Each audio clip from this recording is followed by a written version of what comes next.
Hello, everyone. Welcome to Durrett's Take. It's that time of the week where I go over my top 10 college football games of the week and my prediction for them. So let's get started with the biggest game of the week between number 8 LSU and number 14 Texas A&M, who are 2.5 point favorites. Primetime game on ABC.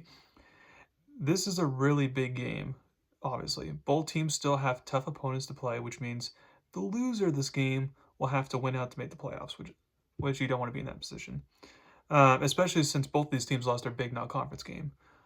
So this is a coin flip game for me.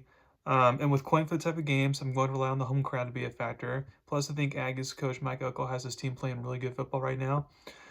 So I have A&M getting the win here. I have them winning 27-20.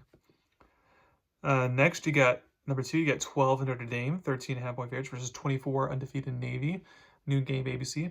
If Navy wants to show that they are the Group of Five team that should be that should be the favorites for the playoffs, not someone from the Mountain West or their rivals Army. If they want to show that they should be the favorites, go ahead and be a top 25 Notre Dame team at home. Notre Dame has been playing well offensively since the NIU game, so I don't expect Navy to slow down the Irish. The question is, can Navy's offense continue to produce like they have been all season against these bad teams that they're playing? If it can, then they can get the upset. If the offense is not on their A game, then there's no way they can beat Notre Dame.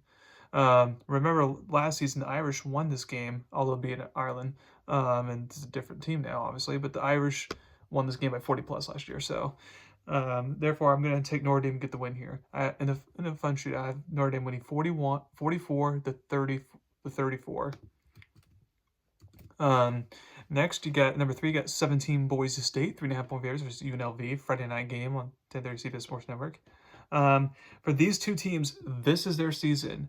While both of these teams will most likely meet again in the conference title game, one of these teams has to win the conference with just one loss if they want to have a chance to make the playoffs. Because there's no way they're going to get the automatic spot for a Group of Five team if they have two losses with the way Army and Navy look. So these two teams, met in Vegas in the conference title game last year, and the Broncos dominated. I think this could be more of a competitive game this time around. But I like the Broncos to lean on Heisman hopeful running back Ashton Genty and to get the job done, especially since over the last few weeks the defense for UNLV is not playing their best. So I have Boise State winning 38-30.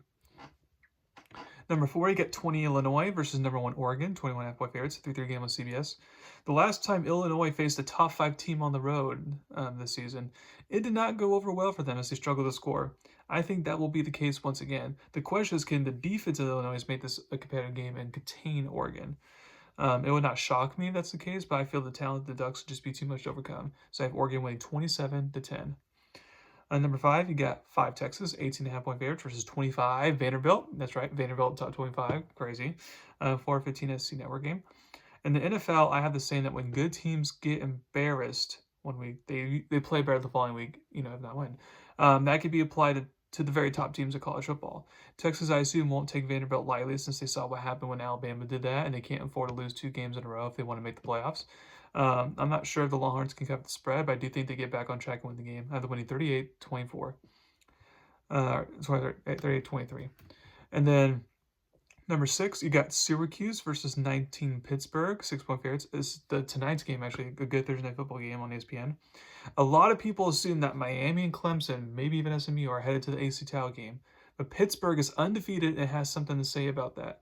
Syracuse does too technically, since they just have one AC loss if they run the table, and then they could feasibly have a path to make the championship game. Expect no defense this game, and expect it to be a shootout. It's tough to play on the road in a short week, so therefore I'll take Pittsburgh to win the game. I have them winning 38-31. Number 7, you got 3 Penn State, 6.5 point favorites versus Wisconsin, primetime 7:30 NBC game. I know Wisconsin has not faced the best teams over the last few weeks, but right now they're on the roll and looking a lot better than they did to start the season, despite having a bad quarterback. The Nittany Lions better be careful here. I think Wisconsin's offense may take a step back in this game, especially since Penn State is coming off a bye week.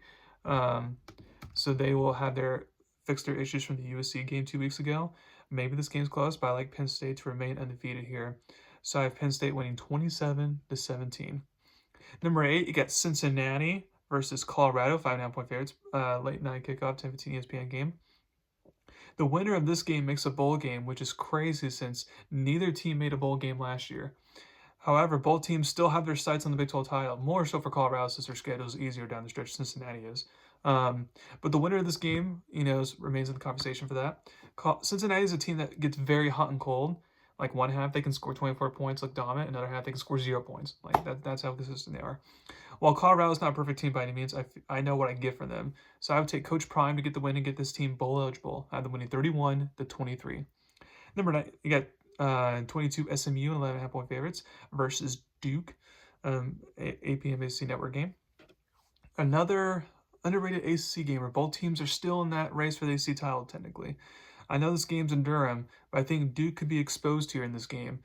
For Duke, the way they've been winning so far, and they have to win lower scoring defensive type of games where the defense forces multiple turnovers.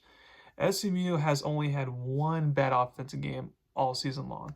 Maybe the Mustangs are due for a bad offensive game, but I think SMU, even playing on their B game offense, it could be enough to get the road win or remain undefeated in conference play. I have SMU winning 25-17. And then last but not least, you got 21 Missouri versus 15 Alabama, 16 ample favorites, 3:30 ABC game. Despite being a ranked versus ranked team matchup, the good news for Alabama is that they should bounce back in this game because Missouri is banged up right now, and if Alabama can't put away a banged up Missouri team, then they don't deserve to be in the playoffs. Missouri's quarterback Brady Cook and then their starting running back are both out this game. Missouri's offense, with the injuries, didn't look good last week. It's a bad Auburn team, so as long as the Crimson Tide do not beat themselves, they should win this game by multiple possessions. I have them winning 24-6. So thank you very much for listening to my podcast today. Please subscribe to my channel, tell about me.